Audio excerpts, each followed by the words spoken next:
All right. Hi. Welcome to our media availability. Today is day 11? 10? 10. 10. We lost track already.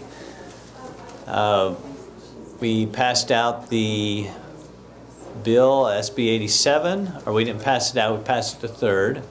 The bill that deals with asset forfeiture. I know that's a hot topic for a lot of people in the state. Senator Thatcher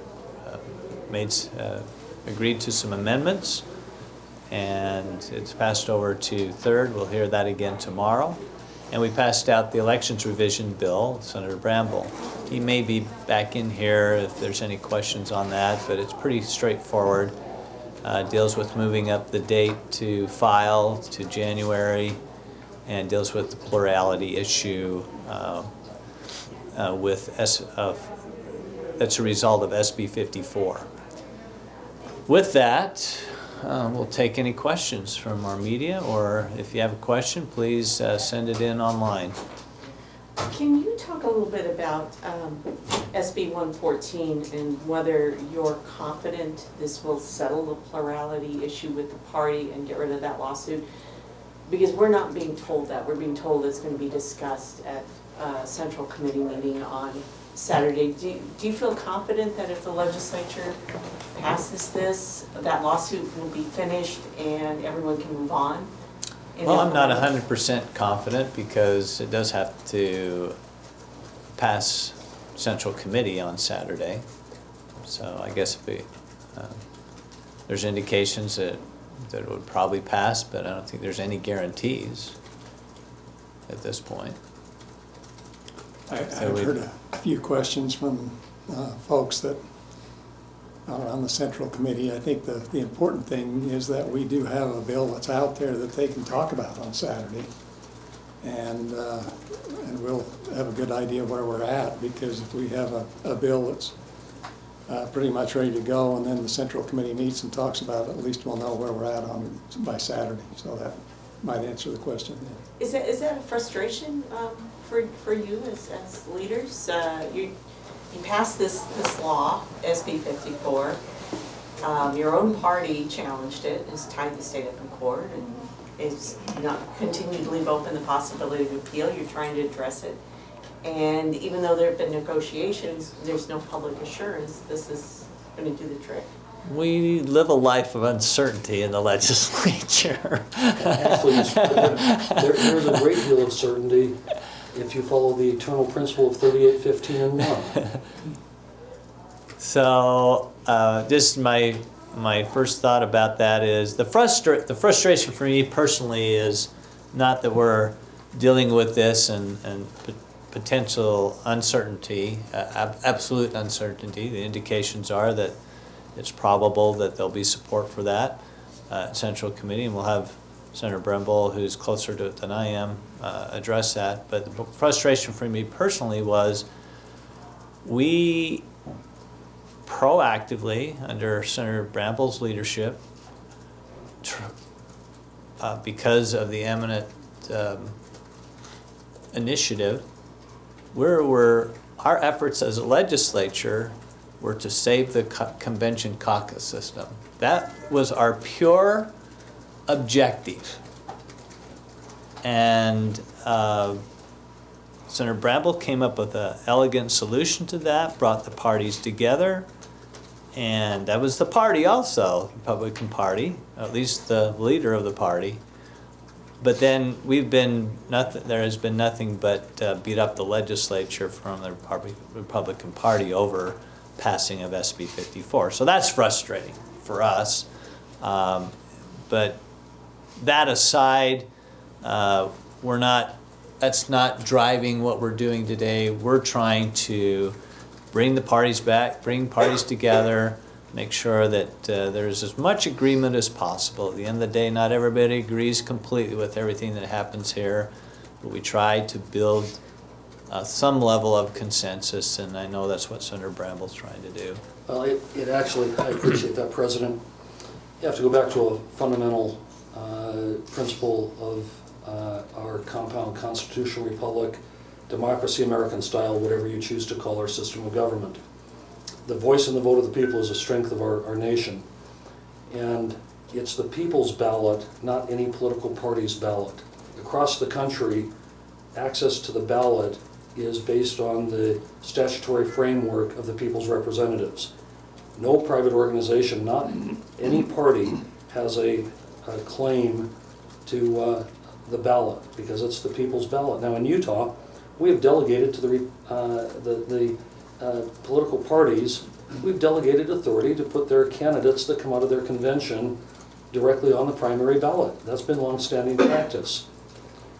What this bill today that passed to third is intended to do is to continue strengthening the voice of the people through their access to the ballot, their access to casting a vote.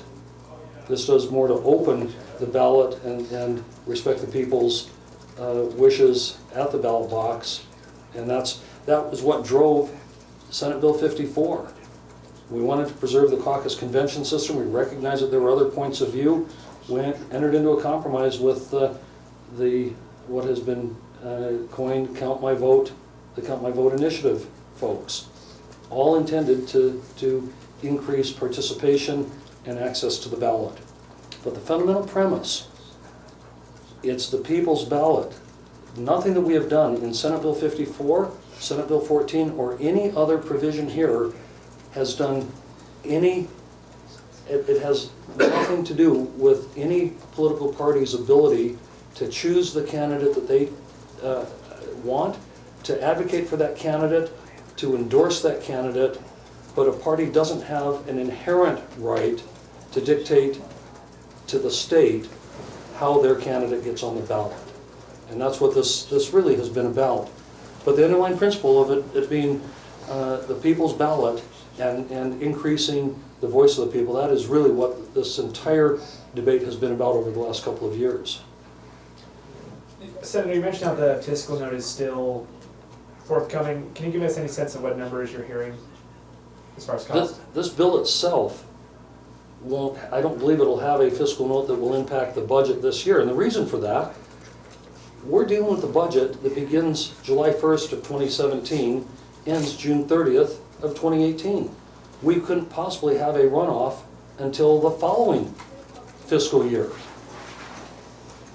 So to clarify though, there is a fiscal note on the first substitute, and Well- it's there online. And the substitute today was probably just small. It was a coordinating clause. So my guess is that fiscal note doesn't change much. But if anything. there's another Yeah. piece to the fiscal note that we are dealing with, and that is there is a cost for a runoff. The governor has made a request that, and there's been some concern from county clerks about the cost of a runoff, and there's been a request that that the state cover the cost of that runoff. I think we'll be working through, I made a request yesterday through our fiscal process for a $2.9 million appropriation. That all doesn't have to come out of one budget year, because first of all, there's nothing in the next budget year that would require that expenditure. The other thing you have is you have statewide races, you have multi-county races, and you have single county races. Each one may have a different fiscal impact, but the way this bill is structured, we don't anticipate, it's meant to be a safety valve in the event of a number of candidates being presented on a primary ballot and no one candidate getting more than 35%. If you look what happened in 2016, not one race in 2016 would have qualified for a runoff. So it's an unknown. We don't know if there's going to be a runoff. If there is, we don't know if it's going to be statewide, multi-county, or county. We'd like to be prepared. For 2018 elections, right? For the 2018, we do have a statewide election in 2018. Our senior U.S. Senator is up for re-election, or his seat will be an open seat. I make no prediction on that, but we know that that seat is up for election in 2018. Just a little clarification too, I think, and the details are still to be worked out in the mechanics, but we'd probably want to put some money in a restricted fund or a special set aside that would be used only if necessary, because we don't know how many runoffs we'll actually have. Not every county will have them, and then we'd replenish it as needed in years to come, but at least there'd be some money set aside to deal with it as necessary. In the vein of election reform and SB 54, one of our viewers asked, he says the GOP's appeal seems to have no base. Why give the lawsuit legitimacy? We're not giving the lawsuit legitimacy. If you go back to the press conference the Sunday afternoon when we announced a compromise with Count My Vote, and we announced Senate Bill 54, that we had reached an agreement. In that press conference, Representative McKay and myself very publicly committed to addressing plurality in a future legislative session. That was long before a lawsuit was ever filed. And we're simply following through on that commitment.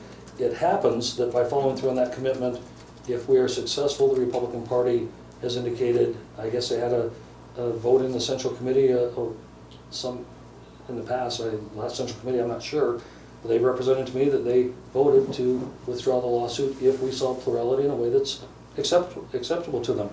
I've been working closely with Chairman Evans over the last several months.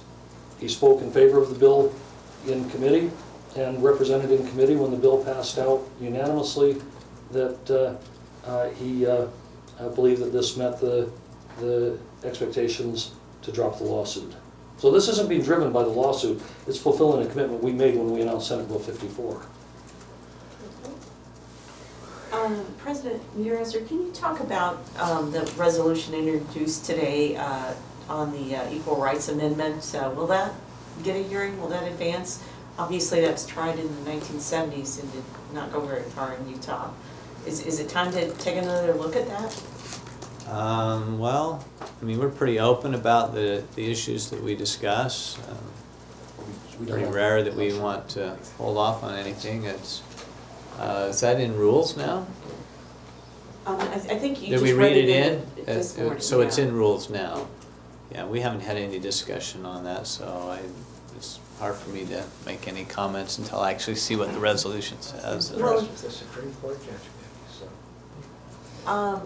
It's the Equal Rights Amendment that was debated in the 1970s in Utah and other states and failed in Utah. And this is asking us to support a new effort for a new effort the... to amend the U.S. Constitution with the Equal Rights Amendment. Mm. I mean, what do you think personally about that? Well, personally, I don't know if that we really need it. There's a lot of elements that were in the ERA back in the 70s that have already been implemented either through legislation or judicially. So that's just my first blush comment about it. I'm not sure that it's really necessary to pursue that right now. The sponsor, Senator DeBackus, says that it's needed for things like closing the wage gap, and you have a Republican senator looking at that issue independent of this. And I think that's really the answer to this, is that, you know, the elements that, as a whole, obviously it was not well received in Utah and many other states, obviously, because it wasn't ratified. But elements of that have actually, the elements that did have agreement on have come out, and we've addressed those issues. Or will address them Right. with the wage gap, and you think it's a more targeted Right. approach is appropriate? Right, exactly. Senator Adams, did you No, comment? I haven't read the bill, I'd like to read it. Yeah. Senator Henderson, do you have any comments? Senator Henderson's here, our rule chair. I don't know, maybe you haven't read the resolution either. I actually did read it this morning. Okay. Will it get a committee hearing? Is that the idea, that it would go to committee to be heard? That's the idea. Okay. Any other things from rules? Any update on bills, where we're at with bills and so forth? I know you get a report periodically. We've been getting bills assigned to committees rather quickly so that they can have time in the process, and we can hopefully avoid some of the backlog at the end of the session that creates some problems and maybe some less than thorough vetting of bills. Compared to last year, do you have a feel where we're at? I don't know the numbers for last year, but I feel like we're doing well. I feel like our bills are moving through. When we get more floor time, it'll be better. Right. We get the backlog on the second Yeah. reading calendar, Yes. right? Yeah. Any other questions? Great May- questions today. May I ask you, Mr. President, about a hearing for the ERA bill? Do you want to see that heard in committee, or do you think that the issue's been dealt with and maybe? Well, I'm gonna let the process work. We have a process of the Rules Committee. There's votes on that, and we'll see what the Rules Committee does with it for tomorrow. And if it gets assigned out, obviously we'll get a hearing.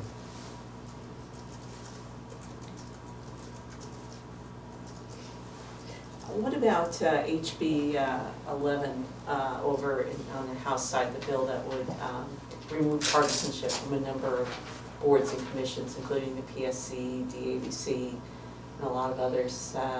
Is that, it's got some controversy over in the House. In fact, I'm not sure, has anyone seen whether it passed out? They were debating it when we left the floor, so is that something, at least in concept, you support, or as leaders, or? I haven't really thought much about it. We usually deal with our Senate bills that are before us, and covering the spectrum of issues that are happening in both bodies is probably impossible for the human mind, although there's some brilliant people around, and I'm not one of them, but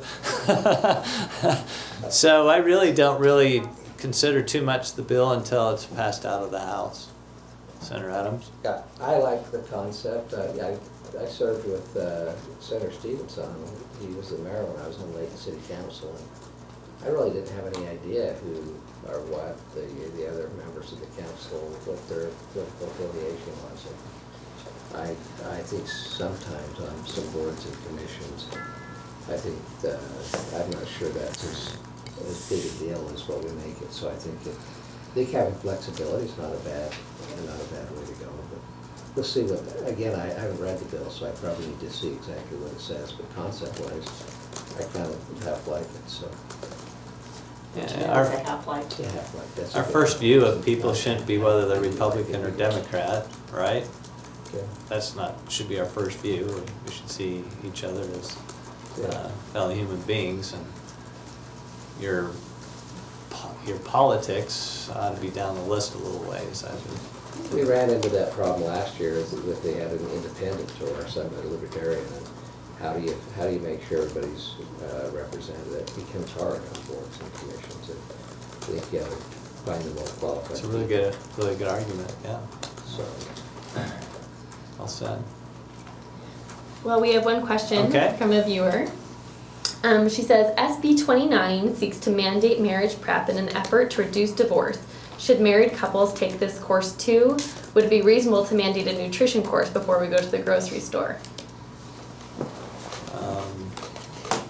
Well, Utah is usually not, or at least the legislature, and we're a reflection of the people, are really resistant to forcing people to do certain things. So, for marriage, there may be an argument for that. I think that's a great argument, but it really comes down to, whether it's going to get the votes or not, and we'll see how that goes. It's got to pass the House and pass the Senate. Great question. Thank you. Any other questions? All right. Thank you. We'll see y'all tomorrow.